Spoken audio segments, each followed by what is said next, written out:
All right.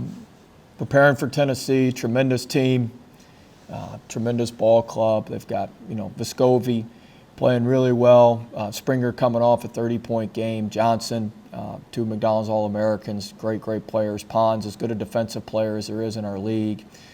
Fulkerson, great low post player.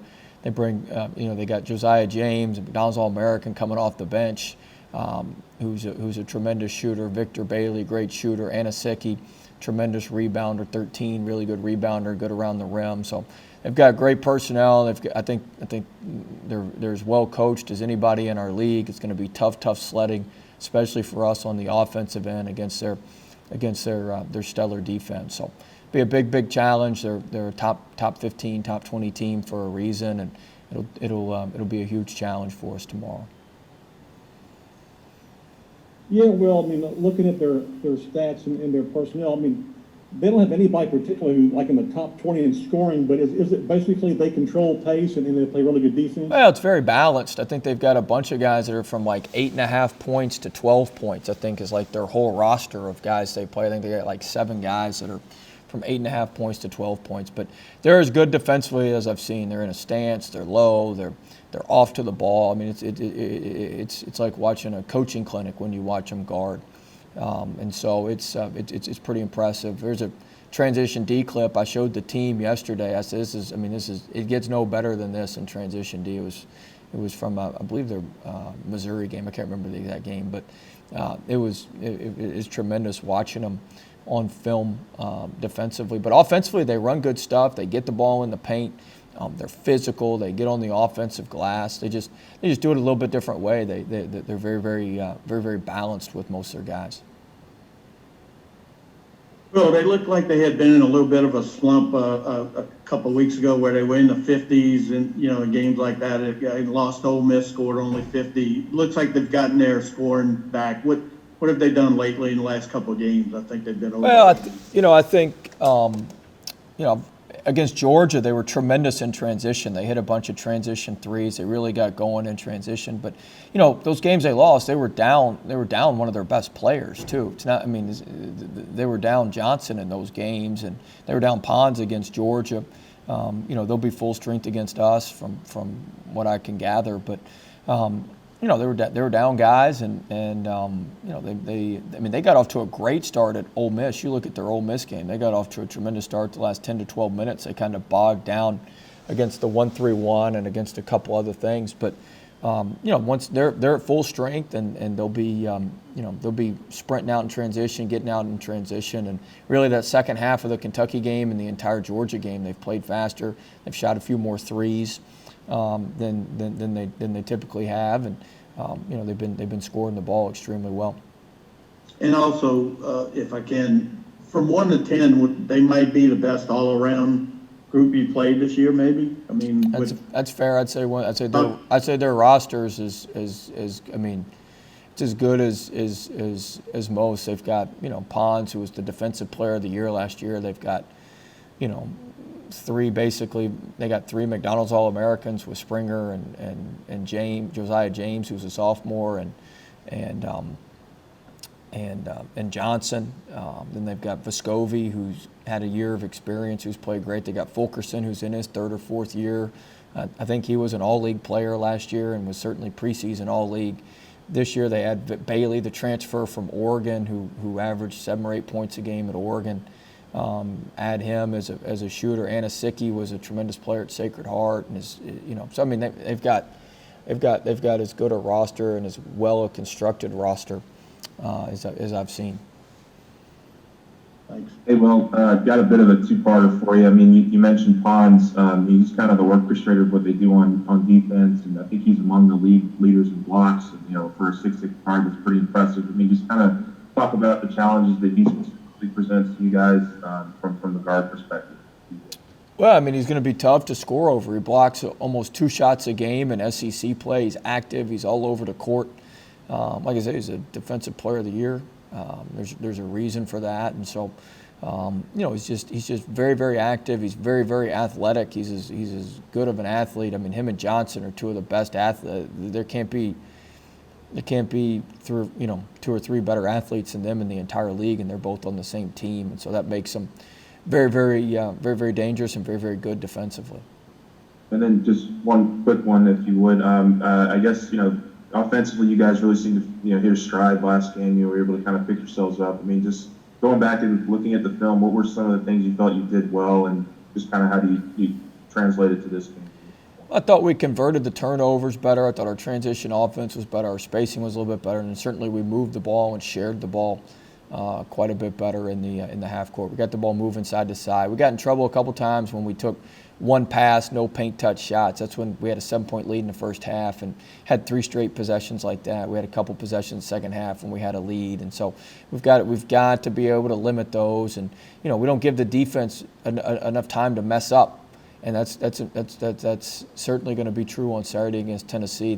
You've got to pass the ball and move the ball 3 or 4 times, because if you try to do it once or twice, their defense ain't messing up. They're just so solid. So you've got to get it moving. So hopefully that's a lesson we can take from State and hope to apply against Tennessee. Well, a couple of questions. The first one is the status of Mawani and Sharif for this game. Mawani will play. Sharif's out.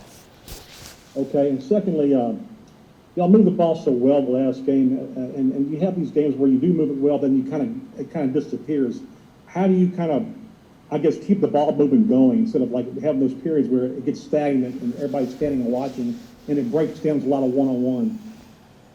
Well, I mean, we work on it, and part of it's the other team's defense and what they do. And so sometimes they force you to play a little bit more one-on-one, and we've got good one-on-one players, and so we've been successful doing that. It's a lot easier when we're moving the ball. I mean, certainly that's a lot easier when we get player and ball movement. We're able to get into paint a lot easier, but we can do it both ways. We don't want it to get bogged down. We don't want to have to play all the ISO stuff, but we've been successful in some games doing that as well. We'd prefer to keep the ball movement and keep everybody eating. Coach, I remember last year you were talking about Darius's foul issues, and I know a lot of it last year wasn't his fault, where he was getting in bad positions due to other guys not doing their assignments and whatnot. He's had a lot of games this year where he's in that 3-4 foul out kind of realm. Is that the same thing going on this year, where he's just being put in really bad positions? And no, it's a little bit different this year. No, it's not necessarily him being put in bad positions with our guards. I mean, he's been much better with the fouls. I know they ran up a little bit at State. He had 4 fouls at State, but he's been much better. Even when he picks them up, it's been later in the second half. So I think he's done a much better job. The switching's helped. With a team like Tennessee that's got they're so active underneath. I mean, is there a conscious effort this weekend to kind of minimize those fouls, if you can? There's a conscious effort every game to minimize the fouls. He's so critical for us and so important to what we do. We need him on the court. We're a lot better team with him on the court, and so we need to minimize those as much as we can and do what we can to keep him on the court. Hey, Coach. When it comes to Trendon, what's the challenge as a coach to coach him through this in terms of the technical fouls? One end is that has he earned a reputation and a referee's looking for it, and how do you coach him through that as well? Well, I mean, Trendon's a great player. He's a great person. He gets into it in the game, and we talked about we had our leadership meeting on Thursday, and we talked about how to regulate emotions, all of us, and that's something we all got to get better at. I got to get better at.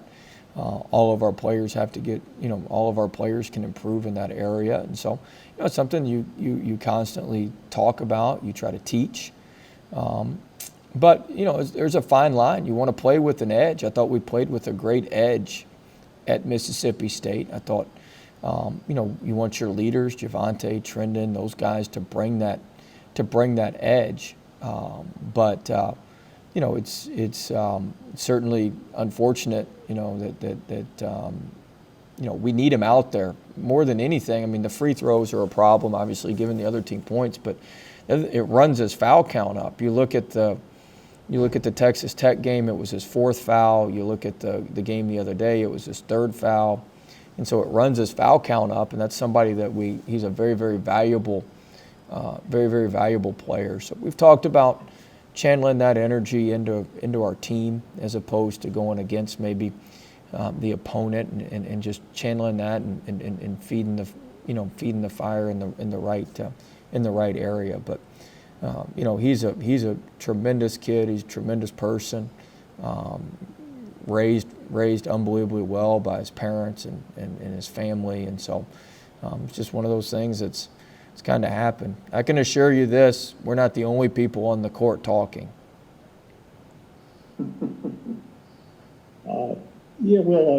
Cam's shot selection last game seemed a lot better. Less shots, but very efficient.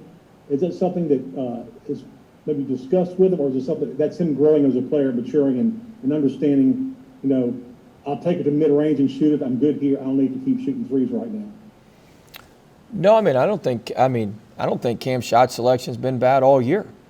I think there's some here or there, certainly, but he's a shooter and he's a scorer, and he's gonna that's what he's gonna do. That's what you sign up for when you recruit and sign a player like him. I certainly think there's some tougher shots that he takes and other guys take, but he was efficient. He played well at State. The 4 assists, shooting over 50%.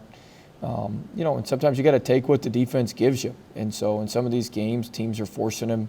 We'll see a different game plan tomorrow. They're going to be physical with him. They're going to, it'll be a little bit different tomorrow. But I think he's adjusted well. He's so smart. He's so cerebral. I think he's adjusted extremely well, and he's figuring things out, and he's taking what defenses and taking what the other team gives him. Does anyone have anything else for Will?